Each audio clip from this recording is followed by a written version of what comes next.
playing some Halo versus your friend Laura last night. She's pretty good. I've never played that. My little brother loves it though. Yeah, that game will suck your life away. I suggest you avoid it. So yeah, John and I were just reading the cyber stalking laws over on Wikipedia, and it appears that California was the first state to actually pass legislation to prevent this sort of thing from happening. Are you frightened by some of the stalkers that have been following you around, or is it kind of just like a joke that's gone slightly bad, or like how afraid of this are you? Well, I think the ones that were bothering the atheist gal and Jack Luck 4, I think they're full of shit. But yeah. the one who's been bothering me, he's a lot scarier because he thinks he's in love. Oh. And that's much scarier than somebody who's just saying, I want to kill you, I want to rape you. Is it in love? That's kind of like an obsession. Is that when it gets scary? When they... Well, he's obviously not really in love because he doesn't even know me. But yeah, he's completely obsessed, and that's what makes it scarier. Okay. Well, let's backtrack a little bit.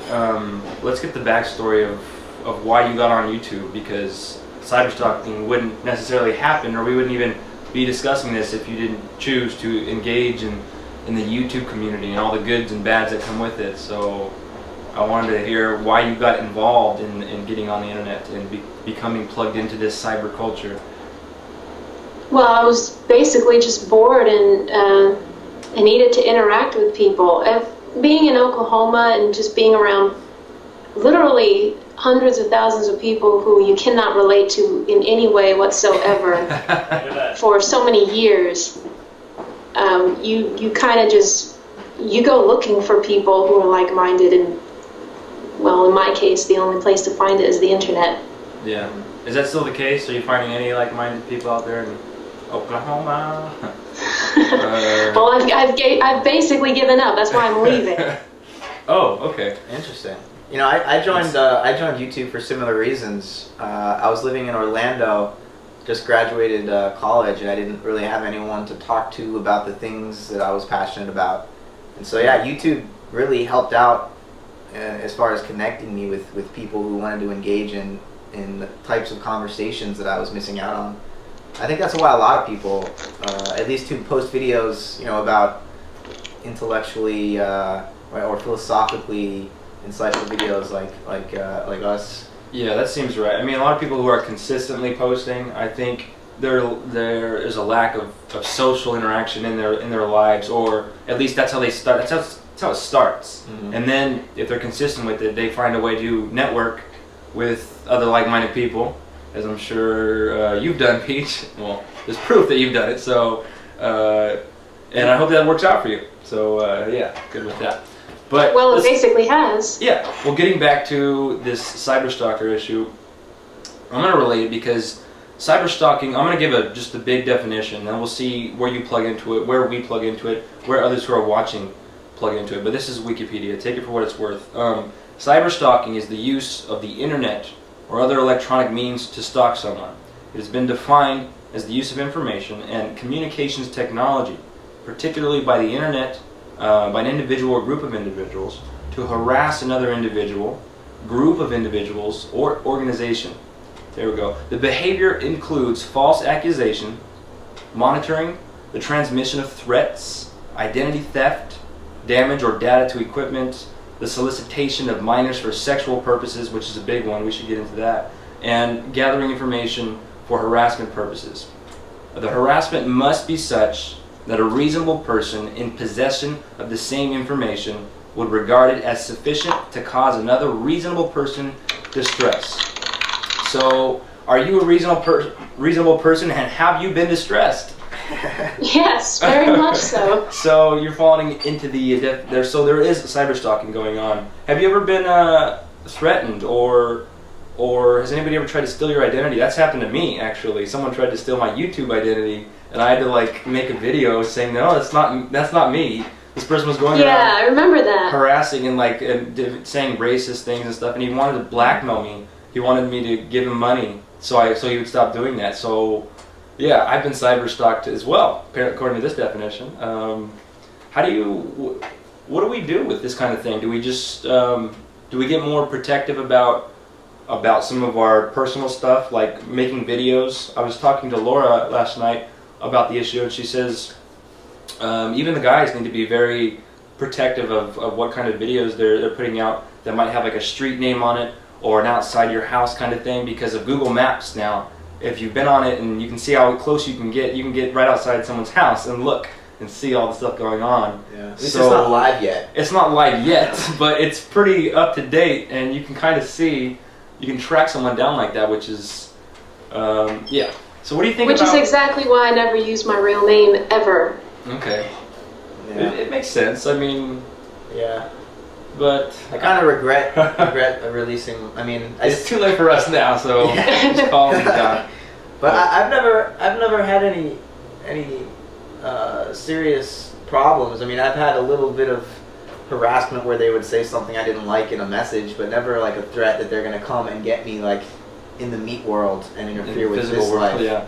So I guess I've been kind of lucky in that respect. But do you think this is something that just comes with the territory, Peach, or can this be avoided? In a way, I think idle threats are, kind of matter of fact these days, but it is scary because I have been a little bit careless with some personal information that I've let out, not just in my videos but on blog TV, and that's how this guy found out as much as he does about me, even though he still doesn't know my given name or my address or anything like that. Yeah. It's still frightening how much he has retained just from things that I've let slip out.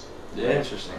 I guess that means he's really, not really in love, but really obsessed. Like when you really are obsessed with someone, you don't miss a thing that they do or say. Yeah. So that's kind of almost every little nuance becomes something that you are aware of. Yeah. So, yeah, that's interesting. Do you think it's more dangerous for females right now? Do you think that's the reality of it?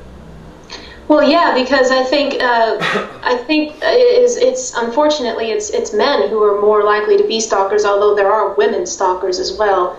But I think the majority of them, as far as I've seen, have been guys becoming completely fixated on some girl or some woman they've seen. And especially for someone like me who's on my own, well, for the next 2 weeks anyway, it is kind of scary. So do you think if it's a bigger trend in guys, is it not only the culture that raises these guys, and is it the biology too, testosterone? What is it that's causing more men on average to be cyber stalkers than females? I think because guys have kind of a disadvantage socially. Women, you'll find that a lot of these stalkers are lack even basic social skills, and they can't really get anywhere in that manner, and it's so much harder for guys to put it bluntly, score with women than it is for women to score with men. Yeah. So I think that's why it's so men are more susceptible to this kind of behavior. Yeah. How do you feel about that? Let's go off from cyber stalking for a bit and get into and we'll go into the typologies, the male and female contrast, and like in this kind of society when we're trying to be politically correct, how much do we say that men and women's lives are the same and we should treat them as the same, or how much are they different and we need to listen to the differences and respect those and kind of work around those? What's your opinion on that? How men and women are supposed to be treated the same? In an issue, yeah. I mean, we're trying to. Are they supposed to be? We're trying to promote equality, aren't we, all the time? But is it in an attempt to do that? Do we miss something precious in the differences that we need to maybe respect? I mean, because you're pointing out differences. You're saying females have an advantage in certain areas. Obviously, men have an advantage in. We don't have to give birth, for example. That's right. That's a good advantage. But aside from the obvious differences. Yes. I guess what's a good scenario to play out double standards? What do you guys think? Well, I mean, it's like Peach is saying, it's a lot harder for a guy to pick up a girl than vice versa. because it seems to be just part of our, I guess, patriarchal culture that it's the guy that's supposed to court the woman. And so it puts a little bit. I mean, I don't know. Does it seems, from my perspective, and I don't know if John agrees, but there's always, or at least we're raised to assume that there's supposed to be more pressure on the guy to court the girl rather than vice versa. Is that a cultural thing, or is it like that for deeper biological reasons? I mean, what's going on there?